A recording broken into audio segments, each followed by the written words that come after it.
Okay, last but not least, we have Lihi Pinto Fryman, who's going to be talking about Syte. And this is, I spoke with Lihi before we got started, so I have to say that what I loved about this is that you recognized a problem, you built a product that now is changing the way shoppers engage with retailers, and retailers engage with their shoppers, which is even more important.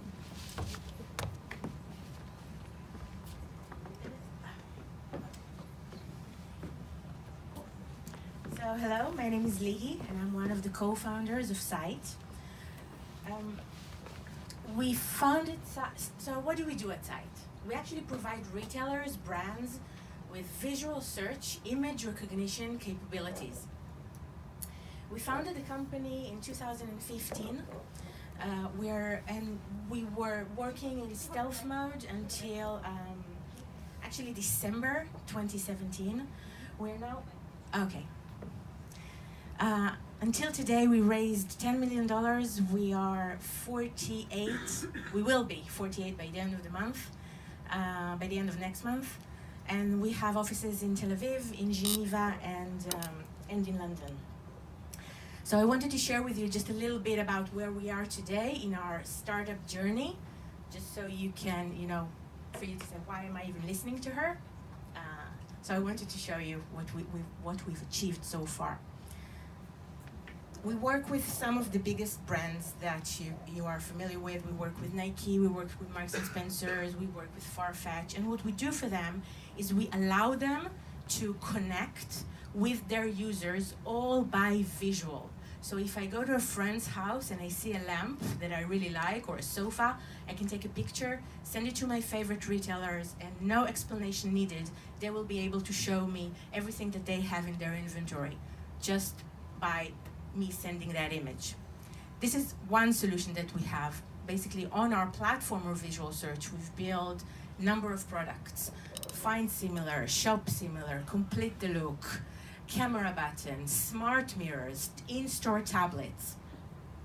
Many solutions that the entire purpose is to connect the inspiration. If I see something that I like on Instagram, for example, I should be able to act on the image and find the dress that inspires me. Syte also powers Samsung Bixby. Bixby is part of the Samsung camera button. We're live on 42 million devices, 30 million in Germany and 12 million in the UK. And what it means is, I see something that I like, I open my camera, all embedded within the camera. I just point at something that I like, and that's it. Our technology will break the image into its components, and from that moment on, I'll be able to find everything I want using our technology, which again is embedded within the Samsung phones. So this is like in a nutshell, very high level, what Syte is doing. But this is not where we're here today. I want to share with you some of the don'ts, some of the do's, some of the successes, and of course the failures that we had. Okay, I'll start with the don'ts. So in my previous life, I come from finance. I was my last role was in London, VP of Wealth Management and Investment Banking. And the number one rule in investment is don't put all your eggs in one basket. When you build a portfolio, you don't invest everything in one share, one equity, or a single bond. You always diversify. And for me, this was important when we founded Syte, and we were not sure. What are we going to be? Are we going to be a B2C company? Are we going to be B2B? And if we're B2B, then who are we going to sell our technology to? Are we going to sell it to Vogue and Cosmopolitan publishers, or are we going to sell it to Nike and Puma and Farfetch and Marks & Spencer?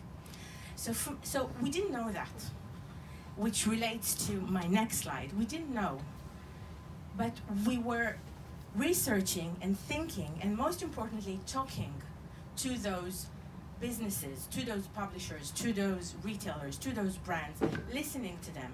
And while developing, we built strategies to penetrate each vertical, because we didn't know what would catch.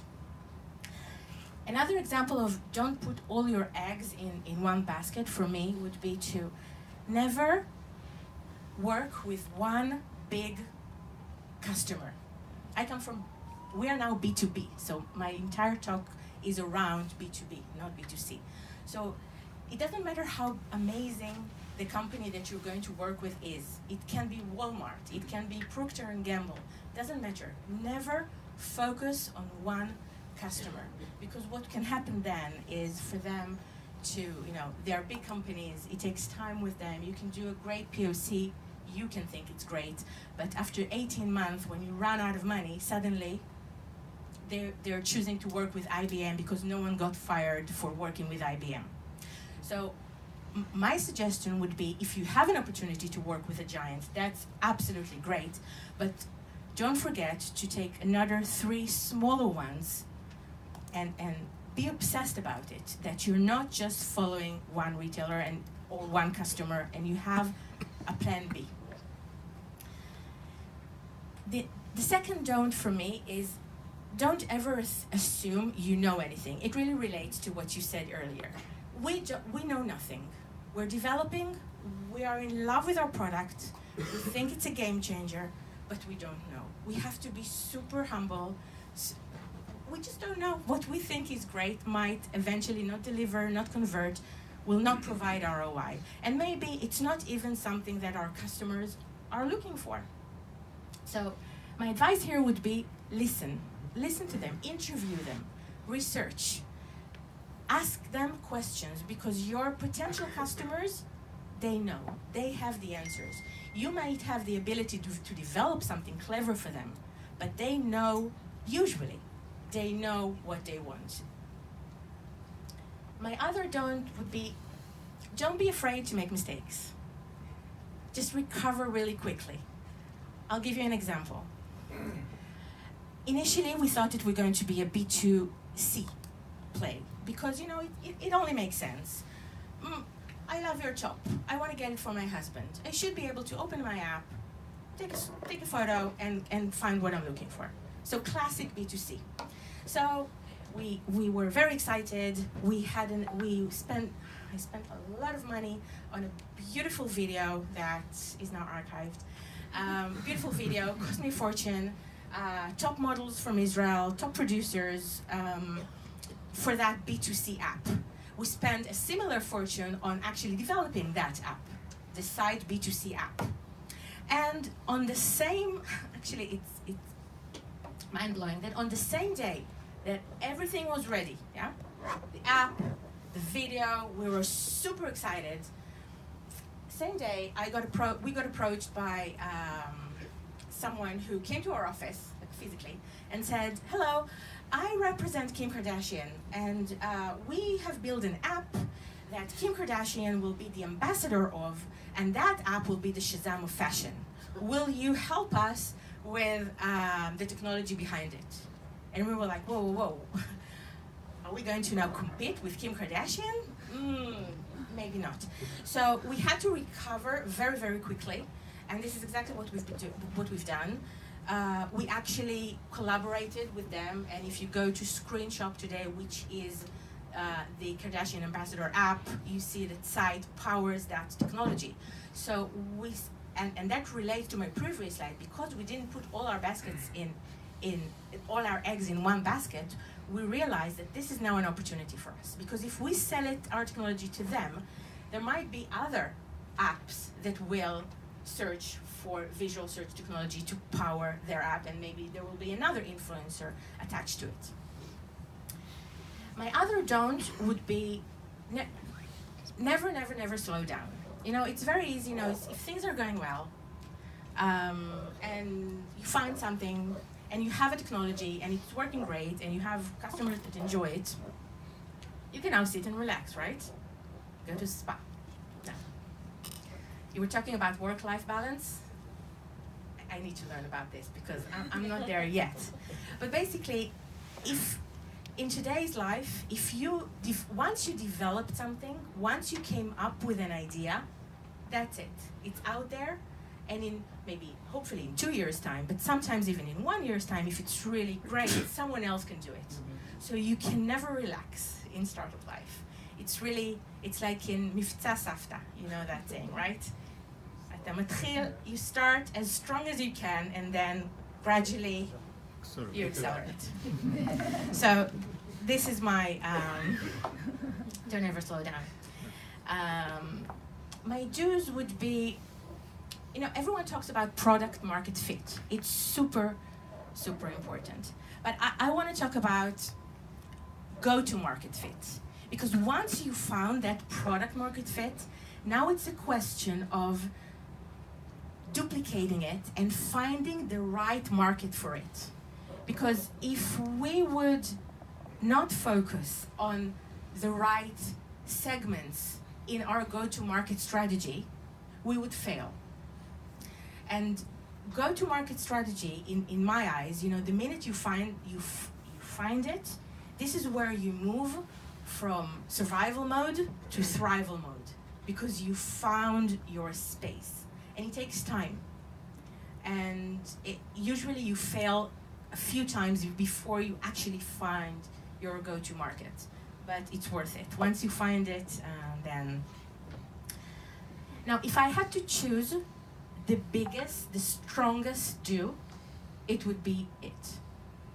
If the one thing that I want you to remember from my 15 minutes is this: hire well. My strategy, I only recruit people that are much better than me. If I recruit someone who's they're not better than me, I've achieved nothing.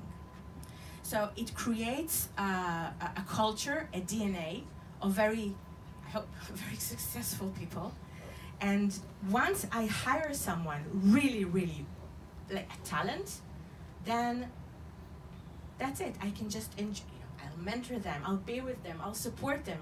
But for me, it will be just enjoying the fruits of that hire. And then I'm free to take that approach of just not being too hands-on, which relates to my next slide, and then just observe and think about strategy and the future.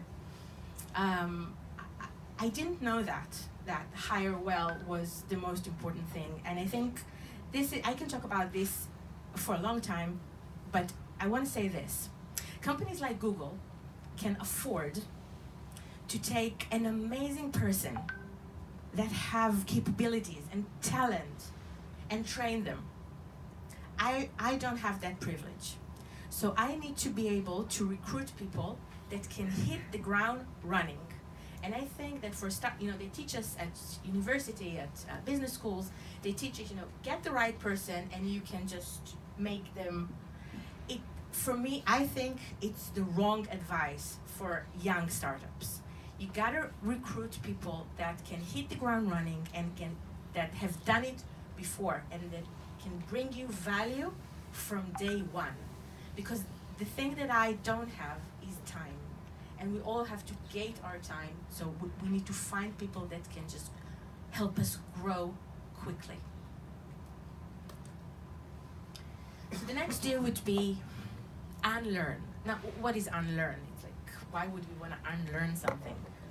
But in startup life, there are cycles, and things that I've done in the first year, if I continue doing them today, it's not going to work. So I have to always unlearn what I know and develop new skills. In the first years, you are totally hands-on. You do everything. I remember, the CEO of the company, who is also my brother, we were cleaning the toilets on Friday mornings up until 2 years ago. We've done everything. We colored the walls but this is just we were so hands-on with the product, with every single code, with every customer. I wouldn't let anyone else speak to customers. Well, big mistake.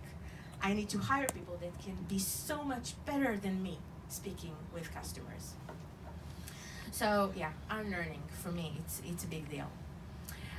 Now, stay focused. Stay focused means that if we go back to the example of working with a giant like a Walmart, and it's great, and you're so excited, and you're going to develop something amazing for Walmart, and then they will ask you to develop something else, and maybe go to that direction, and maybe they want another feature, and then you may lose focus.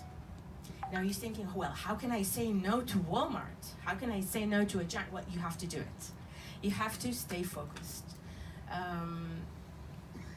Yeah. Now the last thing, as a do, and again I can talk about this for hours, is get used to managing your ego. Now in my business, in B2B, you have to recruit money from VCs. There's no other way to do it. B2B SaaS, you have to recruit money for, not have to, but this is how you do it. This is how you scale. It's about volume. If I don't move quickly, my competition will. It's like flag games, right? I have to move quickly. I have to concur, otherwise someone else will do it. And to concur, you need money.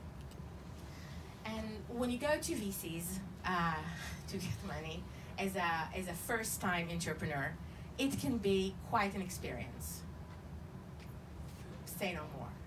So you gotta get used to hearing no's. No, no, not gonna work. You're not the right team. You don't have the personality. You don't have the skills. You don't have the knowledge.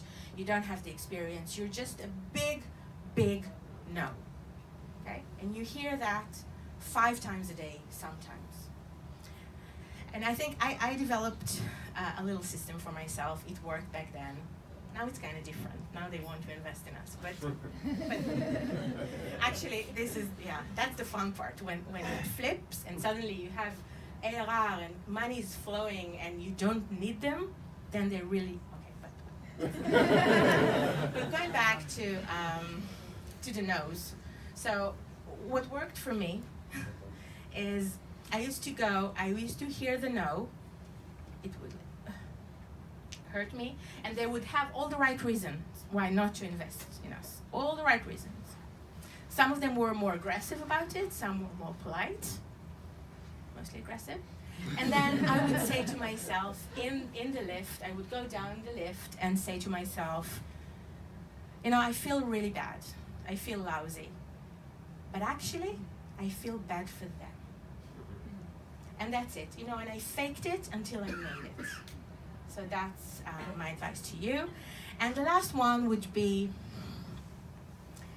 enjoy. Try to enjoy it. It's really hard. And remember that it's worth it. And if it's successful, then, it's a dream that comes true. And the last tip that I have, it's a very personal thing, but do good to others, and donation for me is something really, really important. So this is part of our team going to a nursery in South Tel Aviv and helping them. It's a nursery for disabled kids, and we were just renovating the whole place for them. So that's it. Thank you.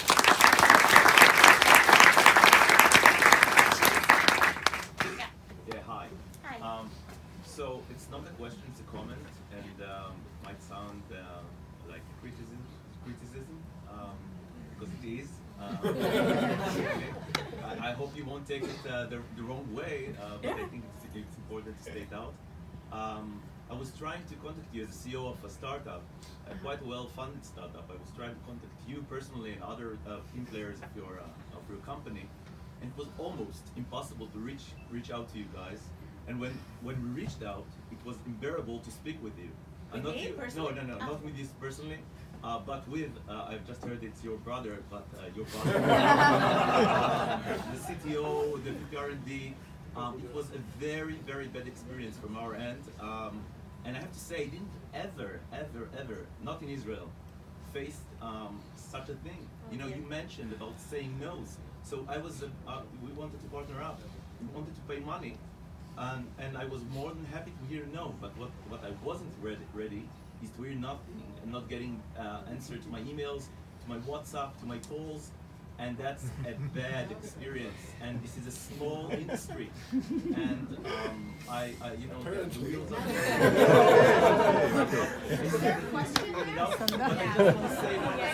Not only for you, but for the entire crowd here, guys.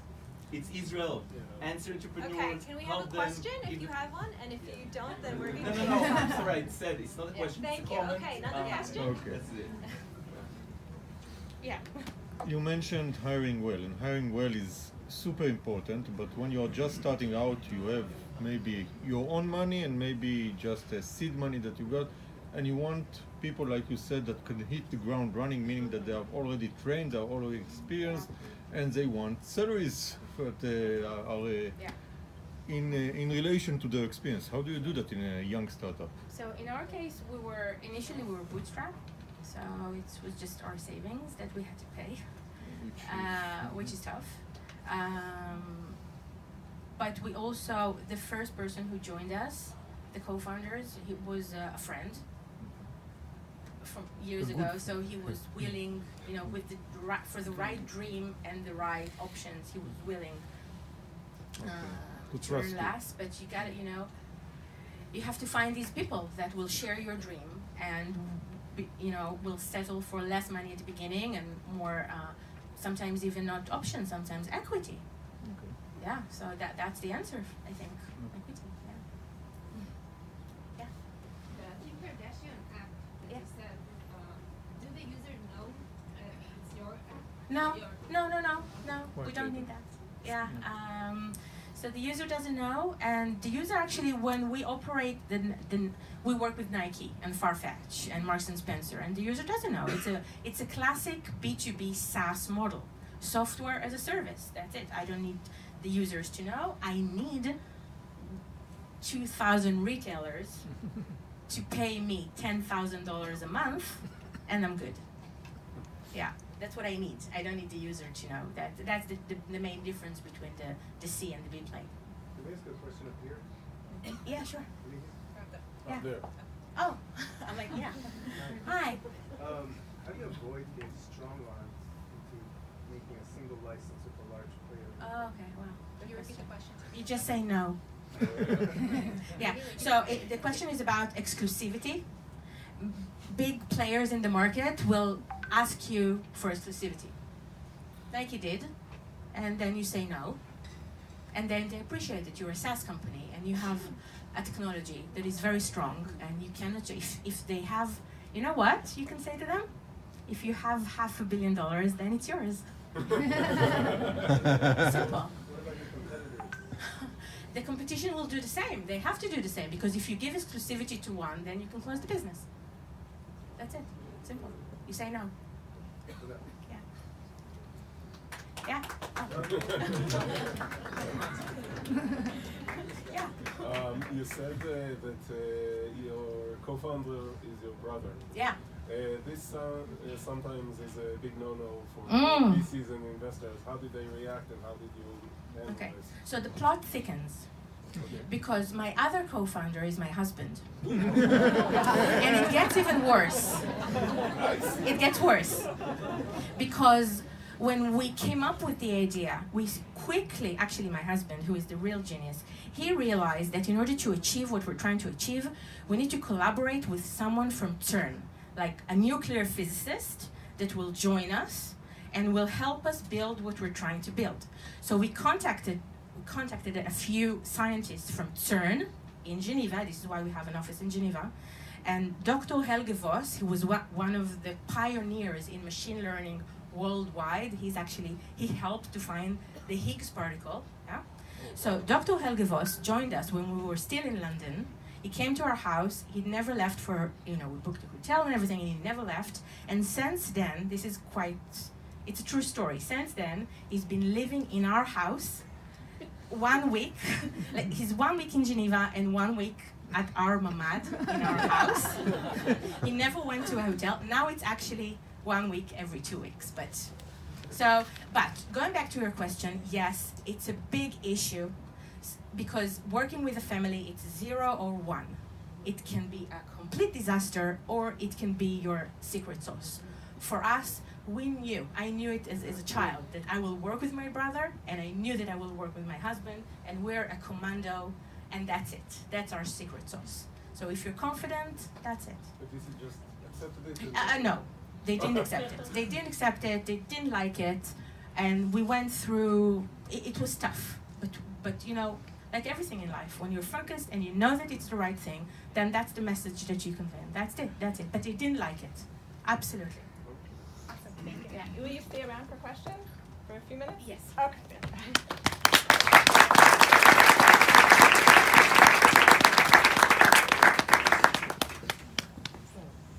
So thank you to Jonathan, to Yoav, to Lihi. You guys have been incredible sharing the missteps, the great steps, the ways forward, and where you had to think through and explain. Thank you so much for being here. Thank you all for being here. It's great to see such a full room and exciting to start our morning with you. Jonathan had to leave, but both Yoav and Lihi have mentioned that they'll stay for a few minutes to answer questions if you guys have them. Any companies that are in the ed tech space, we welcome you at 12 to come. We're going to do a deep dive into CodeMonkey, what went right, what went wrong, how we can learn from that. And looking at the ed tech space here in Israel, we're joined by friends from ARC Impact Foundation and from EdTech Israel to lead that discussion. So thank you to them for being here, and we look forward to continuing the conversation. Startups that are interested in joining the 2019 MassChallenge cohort, apply by February 5th. You can get information from our team that is around here. I don't know if all the team is in here. Dahlia, who, thank you for putting together this morning. Josh Gottesman, who runs our program, is hanging out outside, I think. Nikki Kolios in the back runs our mentor and expert network. He's a great person to talk to about who you can access through MassChallenge. I'm Emily Grunwald is somewhere around here. Emily runs our partnerships team and can help talk about the sort of relationships we have with multinationals, with government, and with others in the ecosystem. I'm Yunit Sirkin, I'm the managing director, and hope to see you all soon, either at MassChallenge or at another event that we do here. Thanks all for being here.